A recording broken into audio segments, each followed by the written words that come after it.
אני שולח תנחומים למשפחות נרצחי הפיגוע הנפשע ביפו ואיחולי החלמה שלמה לפצועים. כמו במתקפת הטילים, גם מאחורי הפיגוע הזה יש יד מכוונת ורצחנית. היא מגיעה מטהרן.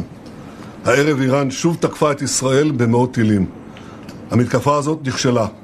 היא סוכלה בזכות מערך ההגנה האווירי של ישראל, שהוא המתקדם ביותר בעולם, ואני מברך את צה"ל על ההישג המרשים.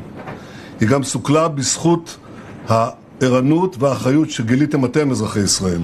ואני מודה גם לארצות הברית על תמיכתה במאמץ ההגנה שלנו. איראן עשתה הערב טעות גדולה, והיא תשלם על כך. המשטר באיראן לא מבין את נחישותנו להגן על עצמנו, ואת נחישותנו לגמול לאויבינו. סינואר ודף לא הבינו זאת, נסראללה ומוחסן לא הבינו זאת, וכנראה יש בטהרן אלה שלא מבינים זאת. הם יבינו. נעמוד בכלל שקבענו.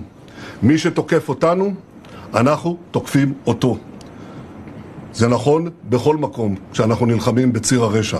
זה נכון ליהודה ושומרון, זה נכון לעזה, ללבנון, לתימן, לסוריה, וזה נכון גם לאיראן. אנחנו נלחמים בציר הרשע בכל מקום, כולל חיילינו הגיבורים שפועלים עכשיו בדרום לבנון ובעזה. היום יותר מתמיד, כוחות האור בעולם חייבים להתאחד ולפעול יחד נגד משטר האייתולות החשוך שהוא מקור הטרור והרוע באזורנו. עליהם לעמוד לצד ישראל. הבחירה מעולם לא הייתה ברורה יותר, בין העריצות לחופש, בין הברכה לכללה. בערב ראש השנה אני אומר לכם, אזרחי ישראל, ישראל בתנופה, בציר הרשע בנסיגה.